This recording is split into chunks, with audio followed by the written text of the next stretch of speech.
राजकीय महाविद्यालय सिखराय के बीए पाठ तृतीय वर्ष के सभी नियमित छात्रों का महाविद्यालय के व्हाट्सएप ग्रुप पर स्वागत है। हम बीए पाठ तृतीय वर्ष के वेस्टर्न पॉलिटिकल थिंकर प्रश्न पत्र के बारे में आज शुरुआत करेंगे, जिसमें सबसे पहले हम सुकरात और प्लेटो, दो थिंकर हैं सुकरात और प्लेटो, उनके बारे में विशद चर्चा आपके मध्य करेंगे।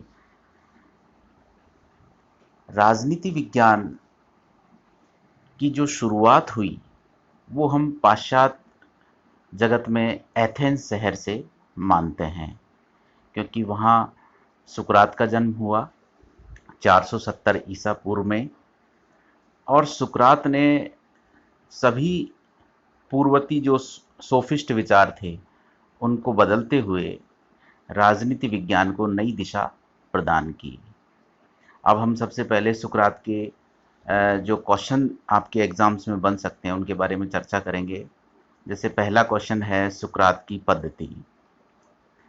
तो सुकरात की पद्धति के बारे में आपको लिखना है कि सोफिस्ट विचारकों की पद्धति को त्यागते हुए सुकरात ने प्रश्नोत्तर प्रणाली का आरंभ किया, यानी कि उन्होंने प्रश्न पूछकर किसी हल पर पहुंचने का तरीका खोजा।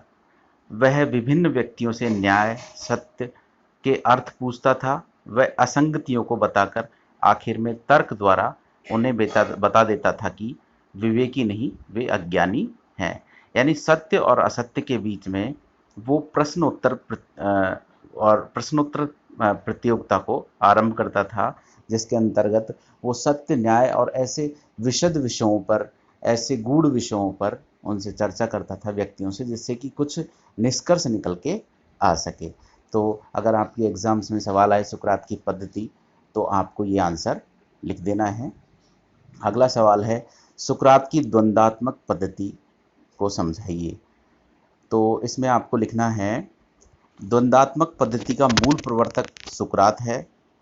उनका कहना था कि यदि किसी सत्य के आखिरी बिंदु तक पहुंचना है तो उस पर अनेक लोगों के बीच में विवाद होना चाहिए। वही विवाद यानी प्रश्नोत्तर होने चाहिए, विवाद होना चाहिए। अंत में वाद विवाद से जो निर्णय निकलेगा वो ही सत्य होगा, जिसके अंतर्गत क्या होगा, विरोध दूर हो जाएगा और अंतिम निष्कर्ष यानी अंतिम सत्य तक हम पहुंच सकते हैं। अगला सवाल है दो ज्ञानों का सिद्धांत। अगर सवाल आए दो ज्ञानों का सिद्धांत, तो आपको लिखना है ज्ञान दो प्रकार के होते हैं। सुकरात कहते हैं ज्ञान दो प्रकार के होते हैं, एक तो इंद्रिय परक और एक वास्तविक ज्ञान।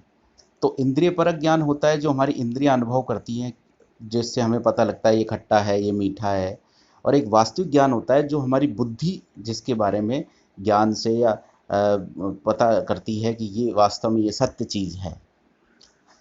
हमारा अधिकतर ज्ञान इंद्रिय परक ज्ञान होता है। हमें जो भी ज्ञान प्राप्त होता है किसी भी चीज़ को छूने पर, अगर हमें दर्द होता है तो कि भाई ये चीज़ चुभ रही है, अगर किसी चीज़ को खाने पर खट्टा लगता है, मीठा लगता है, या आँखों से देखने पर हमें किसी चीज़ का पता लगता है कि भाई ये चीज़ ऐसी है। तो दो प्रकार के ज्ञान उन्होंने बताए हैं, एक तो इंद्रिय परक ज्ञान और एक वास्तविक ज्ञान। इंद्रिय परक ज्ञान भ्रम उत्पादक करने वाला होता है, यानी भ्रम उत्पन्न करता है, क्योंकि सभी का ज्ञान सत्य हो यह जरूरी नहीं है। लेकिन जो वास्तविक ज्ञान होता है वो क्या होता है, सत्य होता है, निरपेक्ष होता है, शाश्वत होता है। इसके बारे में तो छोटा सा उदाहरण है। जैसे किसी व्यक्ति ने हाथी को देखा, अगर उसने आगे से देखा तो वो उसकी अलग व्याख्या करेगा, और किसी ने पीछे से देखा तो वो उसकी अलग व्याख्या करेगा। ये हमारा इंद्रिय परक ज्ञान हुआ, लेकिन वो सत्य नहीं है, पूर्ण सत्य नहीं है, क्योंकि उसकी अलग अलग व्याख्याएं हमारे सामने प्रस्तुत हुई। वो सत्य का आंशिक अंग ही हमें पता लग पाता है। लेकिन जो निरपेक्ष सत्य होता है या वास्तविक सत्य होता है, वो होता है जब हम पूरे हाथी को देखने के बाद बता सकें कि ये फला जानवर है। ठीक है, इसी कड़ी में आगे बढ़ते हैं और अगला सवाल है ज्ञान ही सद्गुण है। आपके एग्जाम में आए ज्ञान ही सद्गुण है, तो आपको पता होना चाहिए सुकरात प्रश्नोत्तर या वाद विवाद में अधिक विश्वास रखते थे। तो जो सुकरात है वो कहते हैं वास्तविक ज्ञान प्रश्नोत्तर या वाद विवाद से प्राप्त कर लेने के पश्चात मनुष्य पूर्णतः सदाचारी हो जाता है, यानी कि वो सद आचरण करने लग जाता है। यही ज्ञान का अंतिम लक्ष्य है जो मनुष्य को तभी मिल पाता है जब वो तर्क वितर्क करता है या प्रश्नोत्तर करता है या वाद विवाद करता है, तभी उसे सत्य के बारे में ज्ञान हो पाता है। हम देखेंगे कि सुकरात जो प्लेटो के गुरु थे, इनकी ख्याति एथेंस में बहुत बढ़ गई थी। तो इनके जो इनसे जो घृणा करने वाले थे, घृणा कर रहे थे लोग, उन्होंने इन्हें विषपान करवा दिया और इनकी मृत्यु 399 ईसा पूर्व में हो गई। तो यही इम्पोर्टेंट चीज़ें सुकरात में से बनती है, जैसे सुकरात की पद्धति क्या थी, सुकरात की दो ज्ञानों का सिद्धांत क्या था, सुकरात का ज्ञान ही सद्गुण क्या है, virtue is knowledge, knowledge is virtue. तो इन चीज़ों के अलावा आपके एग्जाम्स में कोई ऐसा इम्पोर्टेंट सुकरात से सवाल नहीं बनेगा। आप इन सबको आराम से एक बार देख लें। मैं वीडियो बनाते समय कोशिश करूँगा कि पहले आपको पीडीएफ भेजूँ, जिससे कि आप उसको एक बार पढ़ सकें और फिर उसके बाद हम तर्क वितर्क करेंगे। दूसरे जो विचारक हमारे सामने हैं उनका नाम है प्लेटो। प्लेटो का वास्तविक नाम था एरिस्टोक्लीज। एरिस्टोक्लीज। इनका जन्म भी एथेंस में 428 ईसा पूर्व में हुआ था। अब चूंकि आपकी जो वेस्टर्न पॉलिटिकल थिंकर है उसमें प्लेटो और अरस्तु का पार्ट काफ़ी बड़ा है, तो हम प्लेटो और अरस्तु पर विस्तृत चर्चा करेंगे और इनके हर पार्ट को, जैसे इन्होंने जो जो सिद्धांत आपको दिए हैं उन सब की अलग अलग हम चर्चा करेंगे, जिससे कि आपके सारे कंसेप्ट क्लियर हो सकें।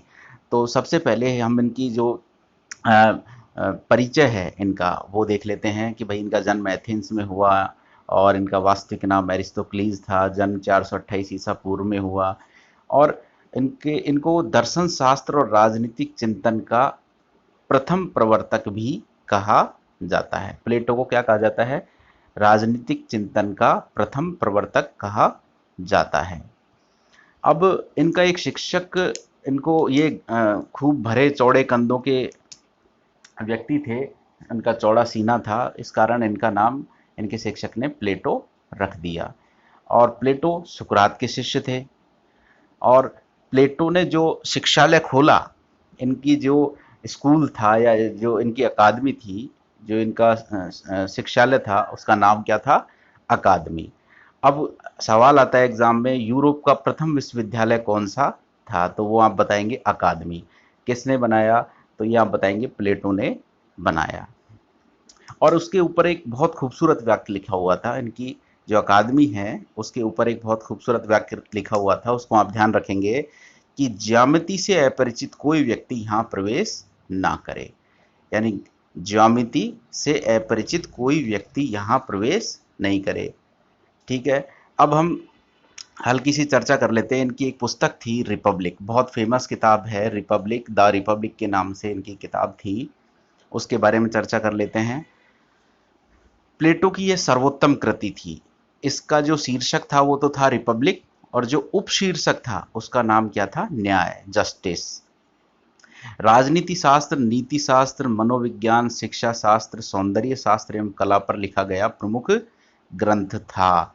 एग्जाम में अगर आपके आए रिपब्लिक के बारे में समझाइए, तो आपको बताना है प्लेटो की कृति थी और प्लेटो की इस कृति का उपशीर्षक न्याय था और यह राजनीति पर, नीति शास्त्र पर, मनोविज्ञान पर, शिक्षा शास्त्र पर और सौंदर्य शास्त्र और कला पर लिखा हुआ मुख्य ग्रंथ था।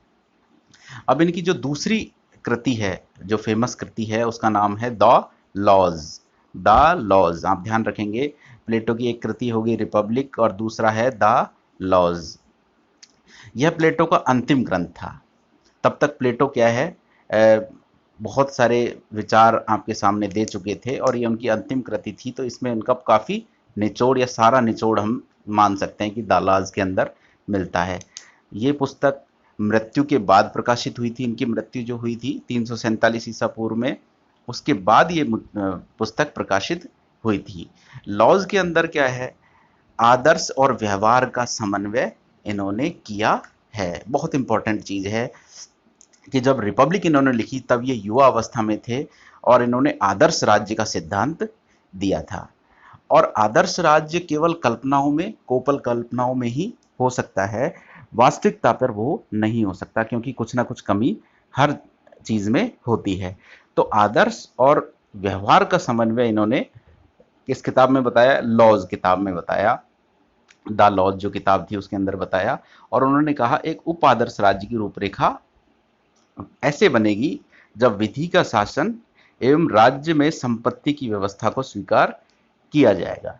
ये कहते हैं द लॉज में इन्होंने बताया कि एक तो व्यवहार का और आदर्श का समन्वय होना चाहिए, और दूसरा विधि, लॉ का नियंत्रण राज्य के लिए बहुत आवश्यक है, और राज्य की संपत्ति की, यानी राज्य की स्वयं की संपत्ति होनी चाहिए।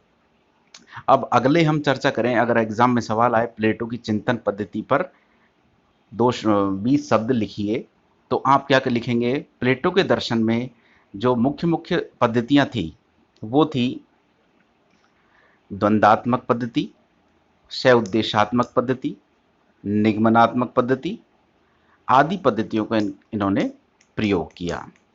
अब हम चर्चा करेंगे जो इंपॉर्टेंट पद्धति है, द्वंद्वात्मक पद्धति।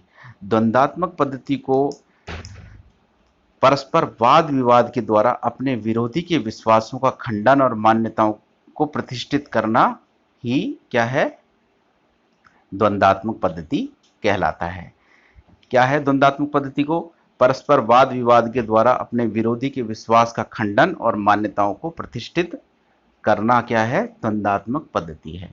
यानी कि द्वंद्व यानी कि वाद विवाद है। द्वंद्व पद्धति को आप वाद विवाद पद्धति भी मान सकते हैं, जिसमें क्या होता है, हम दूसरे व्यक्ति के साथ किसी एक महत्वपूर्ण विषय पर हम उनसे चर्चा करते हैं, और चर्चा करने के बाद उनकी जो विश्वास हैं, विरोधी के जो विश्वास हैं, उनका खंडन करते हुए अपनी मान्यताओं को बताते हैं कि भाई ये सत्य है, ये असत्य है। तो इससे भी सत्य के पास काफ़ी नज़दीकी से पहुंचा जा सकता है। इससे अगली चर्चा में पीडीएफ भेजने के बाद आप एक बार उसको पढ़ लेना, पीडीएफ को। प्लेटो की कुछ चीज़ें भेजूंगा, उनके बाद आप उन्हें पढ़ना, फिर उसके बाद हम उस पर मैं वीडियो बनाकर डाल दूंगा। धन्यवाद।